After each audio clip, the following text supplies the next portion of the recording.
बिस्मिल्लाहिर्रहमानिर्रहीम। अस्सलाम वालेकुम। कैसे हैं आप सब? दुआ है अल्लाह ताला हम सबको अपने घरों में खुश और आबाद रखे और हम सबके दस्तरखानों को आबाद रखे, आमीन। आज मैं आपके साथ शेयर करूंगी बहुत ही मज़ेदार चटखारेदार सी अचारी भिंडी की रेसिपी। फ्रेंड्स, ये रेसिपी बहुत ही मज़ेदार और चटपटी सी बनती है और रेसिपी आपको पसंद आए तो प्लीज़ एक लाइक ज़रूर कर दें और मुझे अपना फ़ीडबैक ज़रूर दें कि आपको मेरी ये रेसिपी कैसी लगी। तो इसे बनाने के लिए सबसे पहले हमने ले लिया है भिंडियाँ और इनको हमने बहुत अच्छे से वॉश किया है। वॉश करने के बाद हमने इसको इस तरह से कटिंग कर लिया है इसकी। थोड़े बड़े पीसेस में हमने इसको काटा है, बहुत ज़्यादा हम इसको बारीक नहीं काटेंगे। तो तकरीबन मैंने आधा किलो लिया है। अब पैन में हम डालेंगे 4 to 5 टेबल स्पून ऑयल। बहुत ज़्यादा ऑयल शामिल नहीं करना है और इसी के साथ ही हम शामिल कर देंगे भिंडियाँ। और भिंडियों को हमने कर लेना है थोड़ा सा फ्राई। बहुत ज़्यादा ऑयल में हम इसको फ्राई नहीं करेंगे, जस्ट हमने 4 to 5 टेबल स्पून शामिल करना है और इसको हम फ्राई कर लेंगे। और इसके ऊपर हम स्प्रिंकल कर देंगे 2 पिंच के करीब सॉल्ट। फ्रेंड्स, इसका हमने कलर ख़राब नहीं करना है, बिल्कुल ब्लैक हमने नहीं करना है, हल्का सा हम इसको फ्राई करेंगे। तकरीबन 4 से 5 मिनट हल्की आंच पे हम इसको इसी तरह से फ्राई कर लेंगे। तो चलते हैं इसकी कुकिंग की तरफ। तो इसे बनाने के लिए सबसे पहले हम लेंगे कढ़ाई में 1/4 कप ऑयल और इसके अंदर हम शामिल करेंगे राई 1 टीस्पून, कलौंजी शामिल करेंगे हम इसके अंदर 1 टीस्पून, सौंफ शामिल करेंगे हम 1 टीस्पून।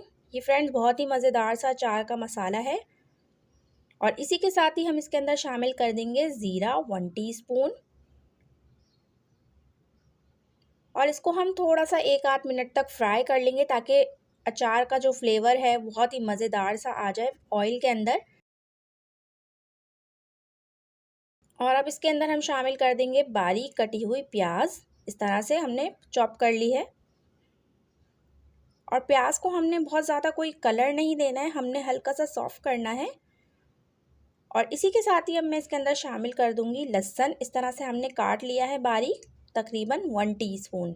बहुत ज़्यादा नहीं शामिल करेंगे, 1 टीस्पून हमने इसके अंदर लहसुन शामिल करा है और इसको भी हम 1-8 मिनट तक फ्राई कर लेंगे। और ये है हमारे पास टमाटर ब्लेंडेड, 2 छोटे टमाटर लिए थे, मैंने इसको सिर्फ ब्लेंड करा है। तो ये ब्लेंडेड टमाटर हमने इसके अंदर शामिल कर दी हैं।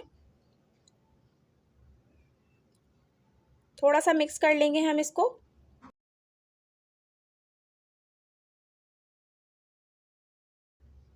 इसी के साथ ही अब मैं इसके अंदर मसाले शामिल कर रही हूँ, वो हैं 1 टीस्पून लाल मिर्चों का पाउडर, हल्दी शामिल करेंगे 1/2 टीस्पून, नमक शामिल करेंगे 1 टीस्पून, या अपने टेस्ट के हिसाब से आप शामिल कर सकते हैं। बहुत ही सिंपल मसाले हैं और मसालों को हमने बहुत अच्छे से भुनाई कर लेनी है मसालों की, ताकि मसालों का जो कच्चापन होता है वो अच्छे से ख़त्म हो जाए। थोड़ा सा पानी शामिल कर देंगे ताकि हमारा मसाला जले नहीं और अच्छे से इसकी भुनाई हो जाए। बहुत ज़्यादा शामिल नहीं करा है मैंने, जस्ट 4 to 5 टेबल स्पून इसके अंदर हमने पानी शामिल करा है और इसको हम अच्छे से मसाले को भून लेंगे। तो ये आप देख सकते हैं बहुत ही मज़ेदार सा हमारा चटपटा सा मसाला तैयार है। अब इसके अंदर हम अपनी फ्राई हुई हुई भिंडियाँ शामिल कर देंगे। आप देख सकते हैं कि भिंडियों को मैंने बहुत ज़्यादा काला कलर नहीं करा है, इसका ग्रीन ग्रीन सी है। और हम इसके अंदर शामिल कर देंगे और अच्छे से हमने इसको मिक्स कर लेना है। फ्रेंड्स, बड़ी मेहनत से हम ये वीडियो आपके लिए लाते हैं, तो आपसे एक छोटी सी रिक्वेस्ट करूँगी कि अगर आपको मेरी रेसिपी थोड़ी सी भी पसंद आए तो एक लाइक का बटन ज़रूर प्रेस कर लें।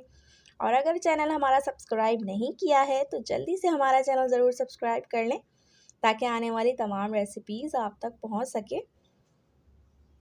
तो फ्रेंड्स, आप देख सकते हैं मैंने 1 मिनट के लिए इसको दम पर रखा था, तो हमारी बहुत ही मज़ेदार सी चटपटी सी चटखारेदार सी अचारी भिंडी बनकर बिल्कुल तैयार है। ऊपर से हम इसके अंदर हरा धनिया, हरी मिर्चें शामिल कर लेंगे और इसको अच्छे से मिक्स कर लेंगे।